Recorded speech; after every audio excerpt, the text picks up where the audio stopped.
සිරන්තිගේ අයියා අත්අඩංගුවට ගත් බව ඇසූ සිරන්තිට සිහිය නැති වෙයි. මිහින් ලංකා එයා ලංකා හිටපු සභාපති දැවැන්ත කෝටිපතියෙක් මෙන්න සිදු වූ දේ. ශ්‍රී ලංකන් එයාලයින් ගුවන් සමාගමේ සහ මහින්ද රාජපක්ෂ සමයේ ආරම්භ කළ මිහින් ලංකා ගුවන් සමාගමේ හිටපු සභාපති නිසාන්ත වික්‍රමසිංහ අද පෙරවරුවේදී අල්ලස්සෝ දූෂණ විමර්ශන කොමිසමේ නිලධාරීන් කණ්ඩායමක් විසින් අත්අඩංගුවට ගෙන ලැබුවා. නාවල ප්‍රදේශයේදී මෙම අත්අඩංගුවට ගැනීම සිදු කර ඇති බවත් මේ වන විට ඔහුගෙන් ප්‍රකාශයක් සටහන් කර ගනිමින් සිටින බවත් ඉහත ආරංචි මාර්ගී වැට්ටුතත් පවසනවා. නිසාන්ත වික්‍රමසිංහ හිටපු ජනපති බිරිය සිරන්ති රාජපක්ෂගේ සහෝදරයායි.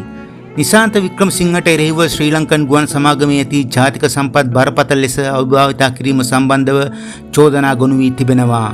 ශ්‍රී ලංකන් ගුවන් සමාගමේ හිටපු සභාපති නිසාන්ත වික්‍රමසිංහ සමාගමේ වංචා දූෂණ රාශියකට සම්බන්ධ වී ඇති බවට ඒ පිළිබඳව පරීක්ෂණ කළ දේශීය නීතිඥ ජේ.සී. වැලියමුණ වාර්තාවෙන් හෙළි වී තිබෙනවා. පසුගිය කාලයේ සමාජ මාධ්‍ය තුල දක්නට ලැබුණේ ඔහු මැලේසියා රටට ගොස් පැය දෙකක් ගුවන් යානයේ ප්‍රමාද වීම හේතුවෙන් සිංගප්පූරුවේ සිට පැමිණෙමින් තිබූ ගුවන් යානයක් මැලේසියාවට ගෙන්නාගෙන පැමිණි බවයි.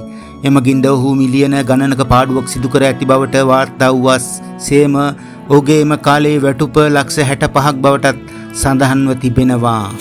තම සහෝදරයා අත්අඩංගුවට ගැනීම හේතුවෙන් සිරන්ති රාජපක්ෂ දැඩි කම්පනයට පත්ව මේ මොහොතේ සිටින බවටයි වැඩිදුරටත් වාර්තා වන්නේ.